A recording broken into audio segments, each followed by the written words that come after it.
मोहब्बत का है जुनून, किसी को अदावत का है जुनून, कोई मुफलिसी का मारा हुआ, किसी को दौलत का है जुनून। जुनून जुनून जुनून जुनून जुनून जुनून जुनून।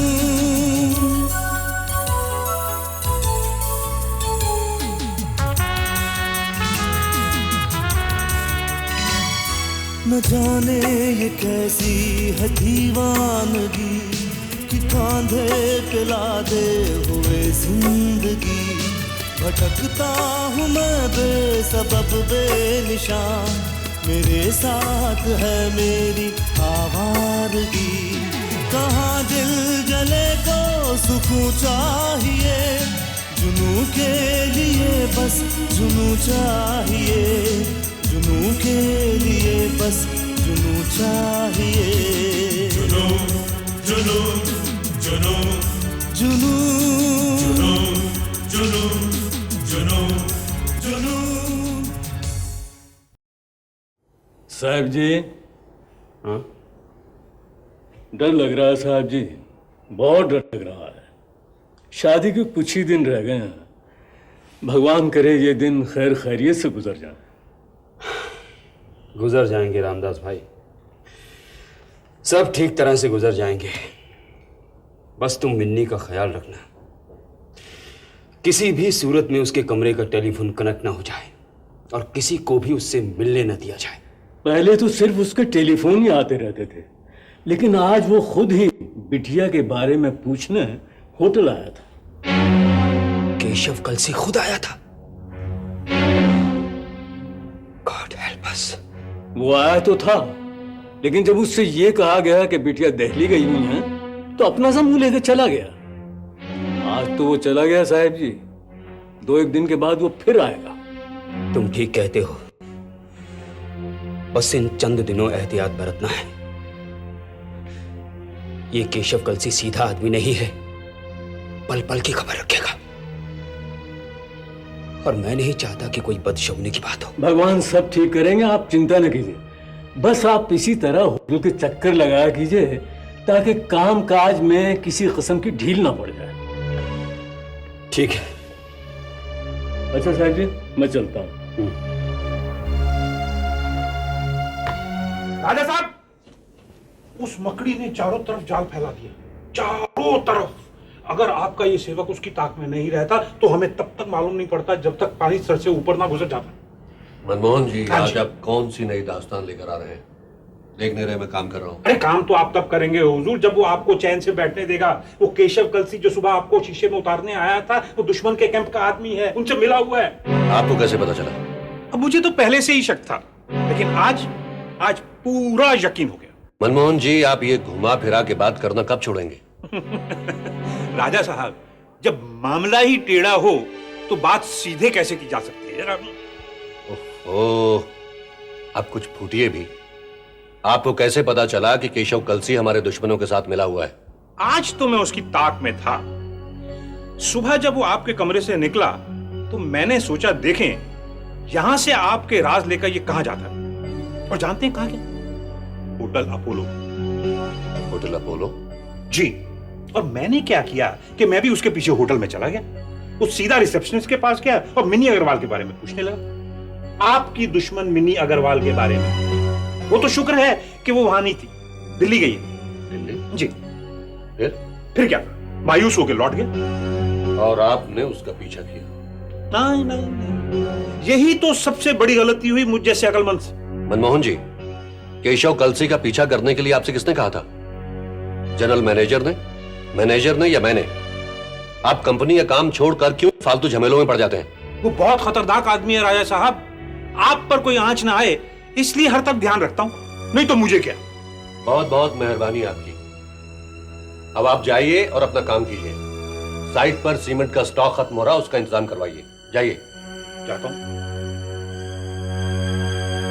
पर राजा साहब, मेरी बात का यकीन मानिए, वो आपको किसी बहुत बड़ी मुसीबत में फंसा रहा है।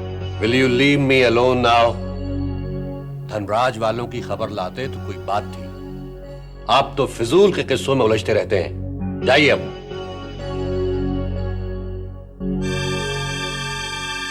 जमाना ही उल्टा, नेकी करने वाले पर ही फटकार बरसती है। कोई बात।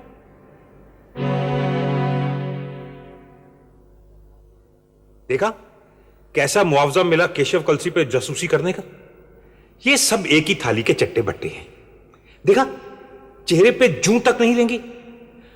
इससे तो मिनी अग्रवाल ही अच्छी थी। इधर मेरे मुंह से बात निकली नहीं कि उधर उसके पर्स का मुंह खुला। शाम के लिए कुछ पैसे बचाए थे, वो भी रिक्शा वाले को देने पड़े।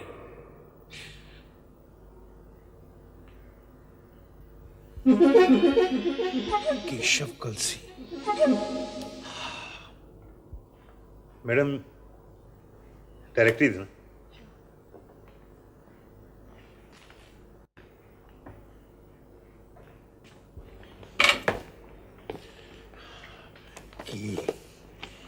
की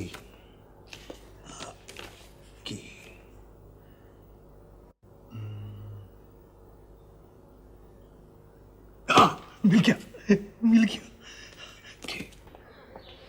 वही क्या है? ऐसा मुंह उठा के अंदर किधर जाते? साहब से मिल रहे हैं। ऐसा नहीं हो सकते। तुम्हारे पास कुछ कार्ड है, कुछ चिट्ठी है, कुछ है? कार्ड तो नहीं है, लेकिन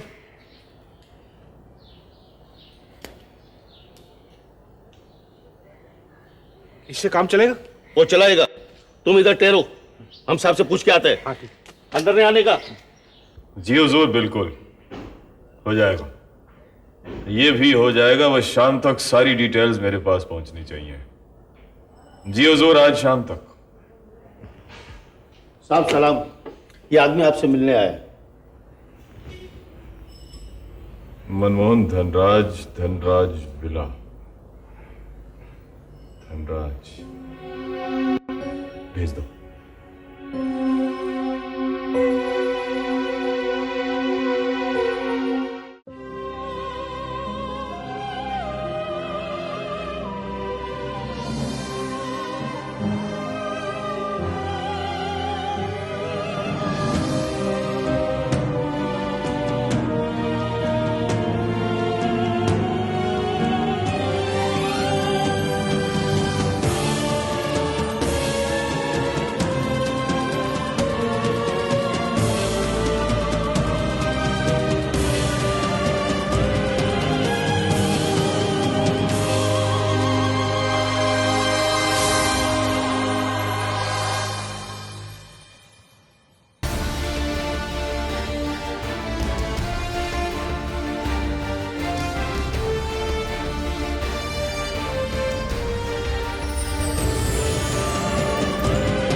आदाब बजा लाता हूं हुजूर।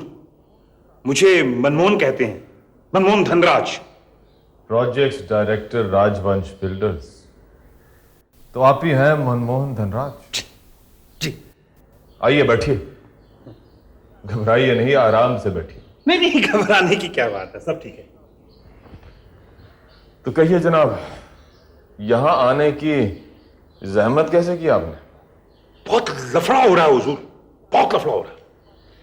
आप नहीं जानते कि मिनी अग्रवाल सुमेर राजवंश की जानी दुश्मन है। और अगर राजा साहब को यह पता चल गया कि आपका मिनी के यहां आना जाना है, तो आपके सारे प्लान धरे के धरे रह जाएंगे और राजवंश बिल्डर्स के यहां आपका आना जाना बंद हो जाएगा। क्या? तो जनाब को हमारी बहुत फिक्र है। बताइए, आपकी क्या पसंद है? कुछ ठंडा, कुछ गर्म, या कोई दुआतिशा? वैसे कोई खास तलब तो नहीं है, लेकिन ये दुआतशाह क्या चीज है, ये कभी ट्राई नहीं की।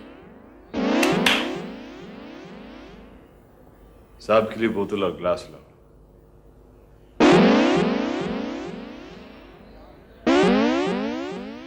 दुआतशाह, आप तो सखी हातिम हैं, इसलिए खतरे से आगाह करने की जुर्रत की। तो फरमाइए जनाब, इस जहमत की एवज ये हातिम आपके लिए क्या पेश कर सकता है? दीजिए। आपसे मुलाकात हो गई, इतना ही बहुत है। जनाब हमारा पीछा कर रहे थे और हमको पता ही नहीं चला। राजा साहब ने आपको हमारे पीछे भेज दिया क्या? नहीं नहीं नहीं नहीं नहीं, उन्हें तो इस बात का पता ही नहीं। ऐसे मौके पे मनमोहन की छठी हिस्स, जिसे सिक्स्थ सेंस कहते हैं, एकदम जाग उठती है। आज भी ऐसे ही हुआ। दिल ने कहा अंदर की बात क्यों ना सरकार को बता दी जाए। तुम जाओ, हम बना लेंगे। आप तो वाकई हातिम हैं।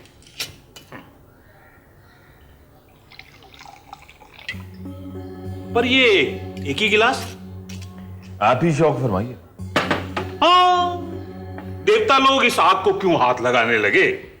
वो तो वैसे ही मस्त रहते हैं।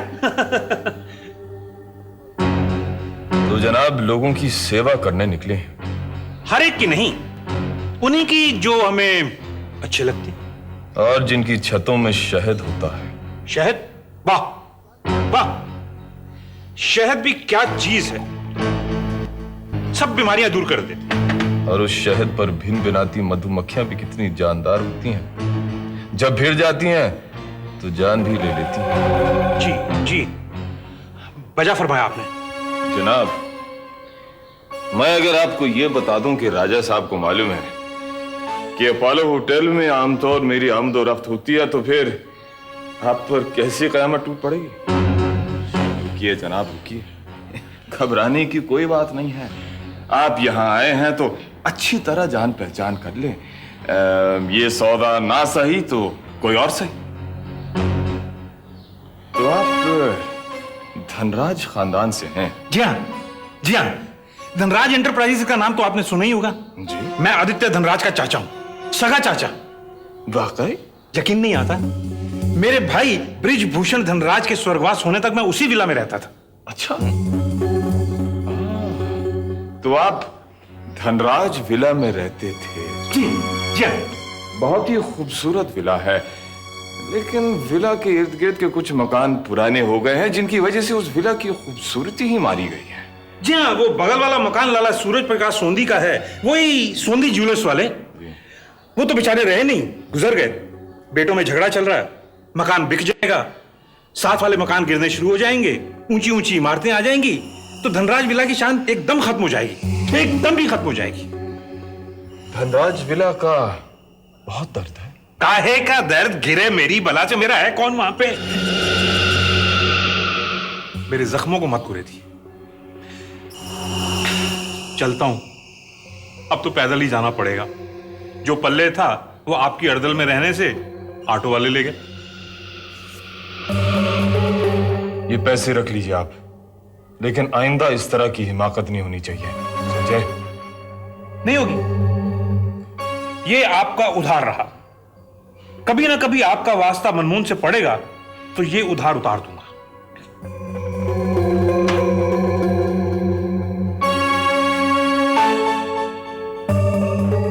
इलायती है, फॉरेन की। इसका नाम है दुआत शाह। ओ, दुआत शाह। आप रख लीजिए। Thank you.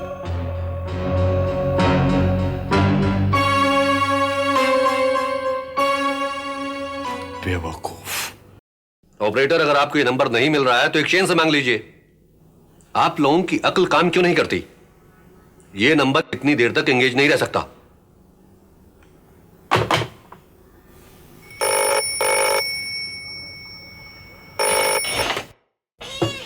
हेलो? ओ, आप हैं के साहब? इतनी देर से मैं आप ही का नंबर ट्राई कर रहा था। हाँ, यही हुआ होगा। कहिए, कुछ हुआ? राजा साहब, ऐसे कामों में तो वक्त लग ही जाता है। मैंने अपने आदमियों को काम पर लगा दिया। साथ के 2 मकान तो बिक ही जाएंगे, एक ज्वेलर्स का और एक जो विलायत चला गया है उसका।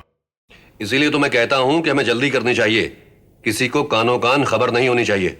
आप बेफिक्र रहिए राजा साहब, मैंने पूरा बंदोबस्त कर लिया है। के कोई कच्चा काम नहीं करता। वो जमीनें होंगी तो सिर्फ आपकी। आप बस रकम तैयार रखिए। सलाम साहब।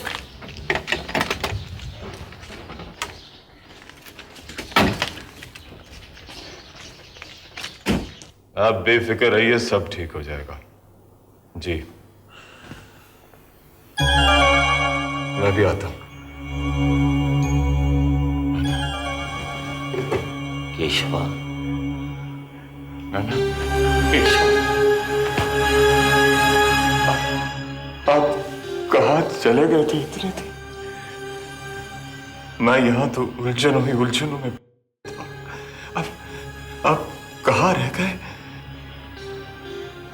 एक ही रिश्तेदार बचा था, वो भी चल बसा। उसका क्रियाकर्म किए बिना मैं कैसे आ सकता था? फिर गांव में 1000 लफड़े, उसको सुलझाने में बहुत टाइम लग गया।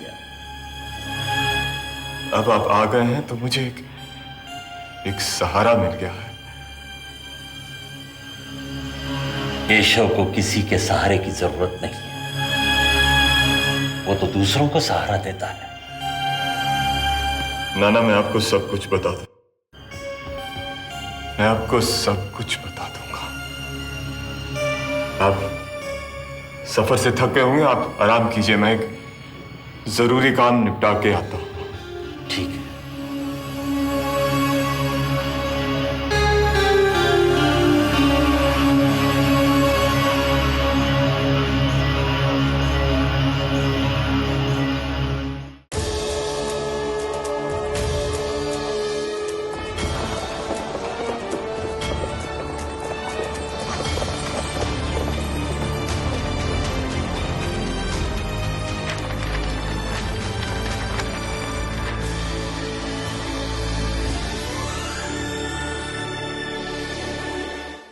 ये कश्मीर है। धरती के स्वर्ग को किसी भी जाविये से देखिए, इसकी खूबसूरती कम नहीं होती। मगर आज हम जिस कश्मीर की तस्वीर आपको दिखाने जा रहे हैं, वो बाहर से इतना नहीं दिखाई देता। उसे देखने के लिए कुछ लोगों के दिलों में झांकना पड़ेगा। गुल, गुलशन, गुलफान, ये 3 हाउस बोट एक नेक इंसान हाजी अब्दुल खालिक के हैं। इनका एक अपना समाज है, अपनी खुशियां, अपनी उलझने हैं। दूसरों की तरह इनका समाज भी जमाने की नई हवा के थपेड़े सह रहा है। इनके जीने के अंदाज भी बदल रहे हैं। पुराने और नए की कश्मकश यहाँ भी है, मगर रिश्तों में जज्बात की गर्मी पहले जैसी ही है। ये कहानी गुल की है, गुलशन की है, गुलफाम की। बेटी, मैं जो कुछ भी कर रहा हूं तुम्हारी भलाई के लिए कर रहा हूं। मैं तुम पर कोई जुल्म नहीं कर रहा बेटी। लेकिन जुल्म तो हो रहा है डैडी। मैंने आज तक कभी तुम्हारा दिल दुखाया? कभी तुम्हें महसूस होने दिया कि तुम्हारी मां नहीं है? तुम्हें मैंने अपनी रातों की नींदें उजाड़ कर पाला। क्या उम्र थी मेरी, तुम्हारी मां चल बसी। लोगों ने बहुत कहा कि दूसरी शादी कर लो, दूसरी शादी कर लो, लेकिन नहीं, तुम मेरे लिए सारी कायनात थी। तुम्हें पालना पोसना ही मेरी जिंदगी का मकसद रह गया था बेटी। मुझे मालूम है डैडी, सब मालूम है। और फिर जब मैंने देखा कि तुम ये कायनात ही बिखरने लगी थी, तो मुझसे रहा नहीं गया और मुझे तुम पर इस तरह की सख्ती करनी पड़ी। नहीं तो बेटी, तुम्हारा डैडी तुम्हें उसी तरह प्यार करता है जिस तरह सारी जिंदगी करता रहा। मुझे मालूम है daddy, I also love you. लेकिन मेरे दिल में हमेशा एक कांटा खटकता रहेगा कि आपने मेरी शादी मेरी मर्जी के मुताबिक नहीं की। बेटी, नील जैसा लड़का बहुत मुश्किल से मिलता है। तो देखना वो किस तरह तेरा दामन खुशियों से भर देगा। ठीक है डैडी, जिंदा तो रहना है, इसलिए कॉम्प्रोमाइज करने की कोशिश करूंगी। थैंक यू बेटा, थैंक यू वेरी मच। मैंने तुम्हारी सारी सहेलियों को काट डाल दी, फिर भी कुछ कार्ड रखे हैं, चाहिए तो ले जाना।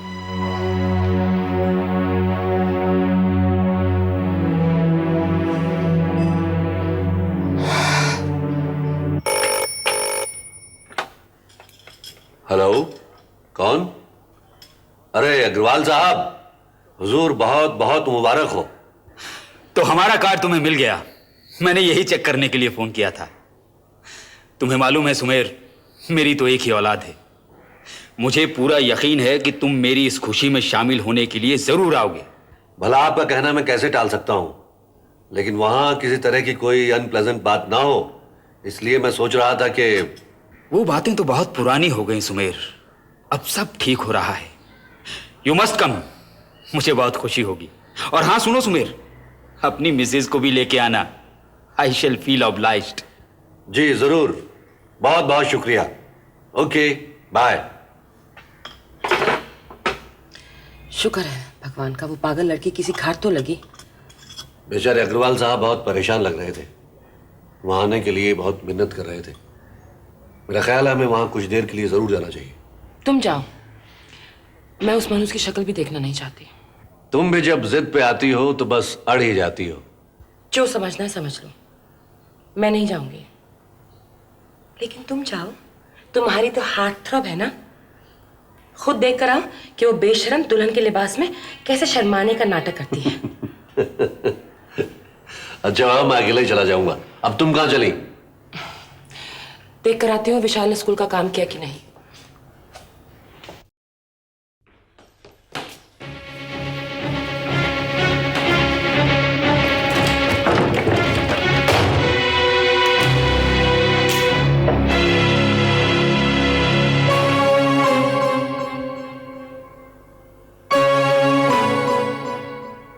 नहीं नाना नहीं, आज मुझे मत रोको। कोई हमारी सल्तनत पर डाका डालने निकला है और हम हाथ पर हाथ धरे अपने लुटने का तमाशा देख लें।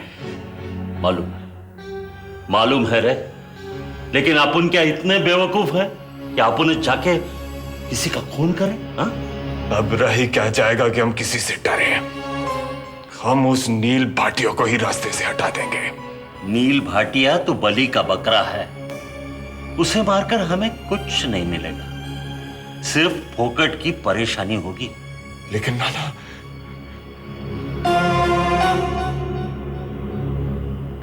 वही तो मुझसे मेरी मिनी छीन रहा है। आपकी मिनी? तो उस लड़की ने हमारे केशव का दिल जीत ही लिया। कौन?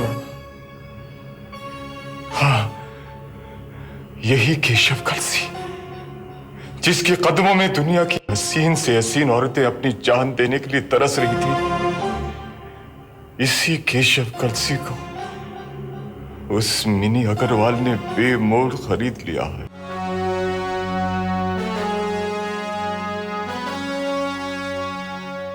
आपका फेवरेट सीन क्या था? कमेंट में लिखिए। जुनून, जुनून, जुनून, जुनून।